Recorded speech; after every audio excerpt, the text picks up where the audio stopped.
Hello and welcome to another of my videos where I cover Spirit flybarless systems. In this video I'm going to go over how to set up the new Spirit RS flybarless system with the integrated Jeti receiver. To get started, we're going to create a model on the DS-12. I'm just going to name mine here a Goblin 500. Okay, and then we will set up helicopter. Next, you can select a default color profile or a background image. Note that you can set the transparency of the image so it doesn't really dominate the screen. Alright, basic properties. Thrust type, we want to select mechanical for any of the flybarless controllers. In function assignment, you want to make sure that the default selection work for you. Move your throttle, your roll, your elevator, your pitch, and make sure that the proper item is moving on the screen. I've actually had a problem with my new receiver, my new radio when I got it. The connectors inside the radio were swapped around for my roll and elevator, so I had to open the radio and fix it. So it's always good to pay attention here and make sure that that things work the way that you expect them to. Now I'm going to add a couple of functions. The first one will be a bank function. So quickly added that in. I will assign a switch. Note that I'm selecting SE here, even though gyro sense is SE. I did go back and change the gyro sense to a potentiometer at this point in time, with the idea I'll mess around with it a bit till I get a value that works for me, and then come and assign it to a two-way switch. So ignore the SE that's currently next to gyro sense. You do want to set something else up there for you. Lastly, we want to add a rescue mode switch as well. So wherever your temporary switch is, the one that you push and release for rescue, at least that's what I use. Of course, you could use a 2-position switch or a 3-position switch, depending on what your requirements are. Anyway, so I added rescue and then go and assigned SC switch there. That's my temporary switch. Yes, I switched the left and right switches in the back because that's what I'm comfortable with. That is what's something nice about the Jeti. It's easy to switch these things. Anyway, so now we're done with that. Create the model, and you can check out all the servo setups. I'm not going to make any changes to servo setups. By default, the values that's passed through the X-bus to the receiver will work for you. And so we're just going to go ahead and click OK here. That brings us to the heli tuning page. In here you're going to touch on the flight modes, the throttle curve, and pitch if you have a specific requirement for that. So we create the flight modes. You'll see it creates auto rotate, idle 3, 2, 1 for you. You might want to change idle 3 to and 1 depending on what your requirement is. I changed mine later to normal 1 and 2. Note that I'm going in here to assign a switch to my auto rotate or throttle hold. In my case, I'm going to use it as throttle hold at this point in time, not as auto rotate. You can go and assign a file to it. I'm not going to go in details and show you how that is, but it's good to have a voice file associated with each mode so you know which one you're in without looking down at your radio. Next, we will assign a switch to idle 3, 2, and 1 as well. I got a 3-position switch in this case that I will be using to switch between those 3 modes. As I mentioned, I'll change this to normal 1 and 2 later, but for the moment assigning the switch is a good idea anyway. That'll get you going to get your flight modes working on. Same thing, you can go and assign a file in here, and I'm not going to go and show you the whole detail on that. Alright, we'll just finish up setting up the other 2 idles as well, assigning the switch to it here. Same thing, same procedure, same switch. Okay, it is important to put the switch in not the position that you want it, and then when you select on here you can click it to the position you want it That way is the easiest to make this work. And now you can see the modes. The very topmost entry is the one that takes precedent over any of the others. So make sure that auto rotate or throttle hold is always at the very top. Next we will set throttle curves, and you will see I'm on auto rotate at the moment, which means I have a constant -100 value. As you can see there, that means the motor is off. It's held off when in auto rotate. I flip the switch to on, and now you can see I can switch between idle 1, 2 and 3. Now for idle 1 I will leave the normal throttle curve from -100 to +100, because that is my normal mode, if you would like. For idle 2 I am changing this to a constant and then adjusting it to a value like 70 as my first value for my idle. So idle 1 if you like, or idle up. And then for idle 3 or idle 2 in my case, idle up 2, I'm going to set here to 80 as a FYI. You always want to leave some room. Don't set it to 100, because if you set up your governor, you need to be able to adjust, and it needs headroom to adjust to the requirements for your helicopter. Anyway, so that is the basic settings done. Now I got just one more that I need to add in here, and that is timers. In order to enable logging, you need to set up a timer. So just go and add any. Yes, I'm just going to call this one log, because that is what I'm using the timer for, and then we'll use it as a count up. I'm not even going to set a target here. I'm just saying look at my throttle hold switch, and as soon as I flick to normal mode, then turn on the timer, and it'll start logging automatically in the top. I should have shown you that little square in the top will turn into a green circle, and that'll show you it's recording, or logging I should say. Okay, and next we're going to take our binding plug connected to our sys port on our Spirit and power it up. Once we power it up, we'll get a message on our radio that says, do you really want to use this receiver? And of course we're going to say yes. And now we are ready to connect to our Spirit. As you can see, I've gone ahead in the meantime and loaded my background, because I really wanted to get that background going. Now we're going to our menu, click our button, go to Model, Device Explorer, and there we go. We now can see the Spirit model. We click on the Spirit, it'll bring up our unit. There we go. Nice logos in the background, and then your usual settings. So we have the bank, general, blah blah blah, everything. But for this, we're going to use the setup wizard to go through our initial first time setup of the helicopter.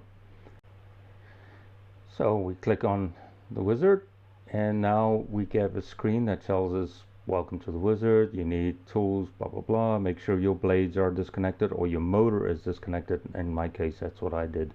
I just disconnected the motor, that way none of my blades can move. Next we move to mounting position. In the mounting position, you'll see that mine is already flipped, showing the connections towards the front of the helicopter, and that's the way my unit is mounted. You can choose whatever your mounting orientation is. I just like my wires towards the inside because it makes it easier to connect, to clean up the wiring really. Next we go to swashplate type. On the Goblin, the orientation is this way, so no changes needed for me to go there. Next we will go and look at our servo settings. Here it is important to make sure that you set up your center pulses. For cyclics, typically it is 1520. I don't think you make any changes, but you do want to make sure that you update your frequency. You don't want to leave it at the analog value. That's the default value. Super important, change the center pulse for your tail. Hopefully at this point in time you haven't connected your tail yet. And maybe I should mention that earlier in the video, because you really do need to make sure that center pulse is in the right place, otherwise you might damage your tail servo. Next we're moving on to our servo reversing. Note that we did get another screen telling us how to hook up our servos, which is really only the time you should have started hooking up your servos. You'll notice that mine already has check marks here. By default, all of those would have had X's. I had to go move my aileron elevator stick, figure out what servo is moving in what direction, and then check the appropriate checkboxes next to those servos to make sure that my swash plate moves in the correct direction in the end of the day. Same thing goes for channel 4, which is your rudder. It is super important at this point in time to make sure that things do move in the right direction. You cannot go back on your radio servo directions and fix it later. You need to do it now. So make sure that you tilt your helicopter and check that the corrections are done in the correct direction. If it is not working correctly, play with the checkboxes to fix it. I now test my pitch, make sure that my blades move in the right direction when I move my pitch up and down. If it does not, now is the time to reverse that direction. Some models require that here, mine did not, so I didn't need to go into that at all. Next we go into sub-trim for the servos, and this is where we set up the leveling, the pitch, the level, everything on your helicopter. As soon as you enter this menu, your swash plate would automatically be put into a level mode. In other words, all three servos are now in a position where it's expected that the swash plate is level. You really want to make super small changes here. Note that channel 4, I got a huge amount in there. That is because I have not mechanically set up my rudder linkage rod length yet. My channel 1, 2, and 3 is 0, and I needed no sub-trim. I went in and adjusted my links to get my swash plate level. I took that swash plate leveler, put her under the swash plate, and adjust the linkages until everything lines up just perfectly. Spend a lot of time in here. Take your time, move your links. If you still need to make changes afterwards because making a full turn in and out and you can't get it level for that turn, then you make minor adjustments here in the sub-trims. While you're in this menu, you just saw me showing you the digital gauge here. I'm fitting my digital gauge to my blades, and I'm looking for 0 degree adjustment, a 0 degree reading on my gauge. If it is not 0, use the blade linkages, those push linkages, to get that 0 degree set in as best as you can. Full turn in and out, if you don't have a really nice adjustment links like I have on my helicopter, you might have to come back here and adjust all three of these values at the same time to get that pitch value to 0. Now once you get one blade to 0, you want to rotate the head completely 180, so the other blade is over the boom now, and check it for 0 degree pitch as well. If it is not, take the linkage off for the blade, adjust it until you get 0 degree reading on that blade. Now here it is important, you have to make both those mechanical linkages need to be the same length so that your blade reads 0 degrees on your pitch gauge before you go to the next step. If you don't, everything else will be out and your helicopter is not going to fly well. Now we go to the geometry tuning, and here you want to make sure that that pitch gauge that is still fitted to your blade at this point in time reads 6 degrees or -6 degrees depending on how you mounted it on your blade. If you do not read 6 degrees at this point in time, you want to come in here and change that value. Currently mine is set at 92 because that is what I needed to make my pitch gauge read 6 degrees. Next we go to cyclic limits. Actually kind of a weird naming convention here. You think, oh, first off, move the sticks and the limits. Yes, that is the second entry. But the first one is actually how much collective pitch you want for your blades. So if I move my stick all the way to the top, I want to read 10 degrees pitch on my pitch gauge. If I don't read 10 degrees pitch on my stick, then I want to make that adjustment and in here made that value to 129, so I read 10 degrees on my pitch. You'll also note that on the screen here, I'm moving my throttle stick on my collective up and down, and then moving my right stick into all four corners. And the reason for that is you want to make sure that you're not binding. So you want to make sure that you adjust your aileron / elevator range to a large enough value that you have a lot of movement, but without binding, either in the low collective or a max collective. So minimum collective, you want to check it, and then maximum collective, and want to check it again.